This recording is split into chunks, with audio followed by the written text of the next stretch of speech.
So I do a lot of villain work. Villain work is it's like taking the Enneagram and deconditioning in human design and the primal wounds work and taking it to like a whole different level, because it's like you have to move past awareness at some point. It's like, oh, I'm a 4 in the Enneagram, or I have an undefined ajna center in human design. And you're like, or I have an abandonment wound. It's like, okay, so what are you doing with that? So the villain work is designed for that. Right now I'm developing a deck. I'm really excited about it. But one of my clients wanted me to be like, describe the villains in money, like describe the villains and how they treat money. All right. So I'm going to go through these villains and we're going to do 1 through 5, and then we'll do 6 through 9 on the next video if you want to have a part 2. Okay, so number 1, the first villain is what I call the Nurse Ratched. It is the obedient critic. If you are an obedient critic and your money gets determined this way, I can guarantee you that you are limited in your ability to get more money because you haven't earned it, or you're not at the right place in the hierarchy. Either you're not famous enough, you don't have the right role, you don't have the right credentials, something along those lines, and you're always pushing off earning more money because you need to get another credential, or you need to get something else, because that's what the perfectionists do. That's what the 1 in the Enneagram, they do. They think that they need to earn it with credentials, and they can never get anything that they don't deserve. All right, going with the deserving, we can see that the 2 in the Enneagram, which is the helper, or this is the sacral center in human design, or the abandonment wound, people who are codependent, which are these people in particular, I call them the Darth Vaders. They also feel that they need to deserve it, but it's not so much about credentials, it's about hard work. It's like, I have to make myself indispensable and make it so that everybody loves me all the time in order to be able to earn and be worthy of love. This is classic codependence, right? Like classic, like, I'm gonna make myself great and indispensable, and then I'm gonna totally burn myself out, and then I'm gonna be like, oh, and then I deserve love, and then I deserve money. See how that works? The 3 in the Enneagram is the successful worker, and it is the equivalent of the heart center in human design.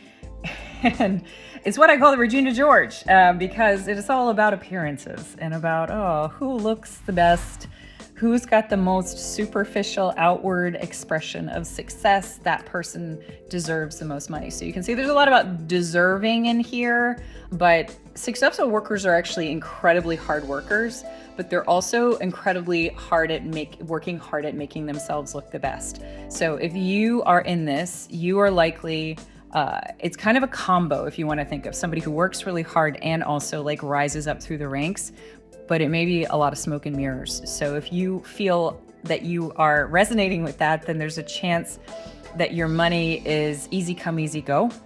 A little bit of smoke and mirrors there in terms of that money, because you have to immediately spend it to then amplify your image. All right, the 4 is the eternal child. It is the Peter Pan. It's just the Peter Pan, right? It's the eternal child.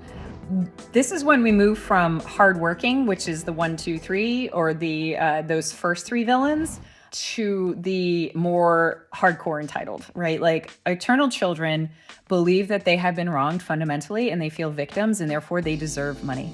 So these are the people who expect other people to support them. These are the people who would never question inheritance and their kind of ability to deserve it in any way, shape, or form. They will take handouts all the time from anybody, and they will never repay it because they feel as if they are justified in that position. All right.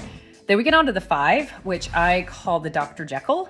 The 5 in the Enneagram, or the equivalent of the solar plexus in human design. I should say the 4, for those of you who want, is the G center in human design. I missed that. So what we're talking about here is the Dr. Jekyll is going to be the person who is going to always be intellectual and never emotional, and they are going to completely create a compartmentalization between those two sides.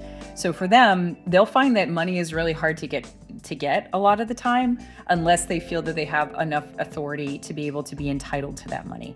If they don't feel as if they've been entitled or they've done enough work to do it, then they're going to have difficulty with it. But honestly, Dr. Jekylls are usually pretty poor, just simply because of the fact that they're so wrapped up in trying to gain intellectual authority on something that they usually forget that they're supposed to make money. So they're often found in academia, and you'll find that if you are the type of person who's like, I have to get it right, and I don't believe in emotion, and it's not really important to me, that you're gonna find that you don't actually have a lot of money running through your life for that very reason, because money follows love, and love is an emotional thing, and you cannot separate it. It doesn't work like that. All right, like and follow for part 2, in which we do the 6 through the 9, if you're interested, and your money language according to your villain.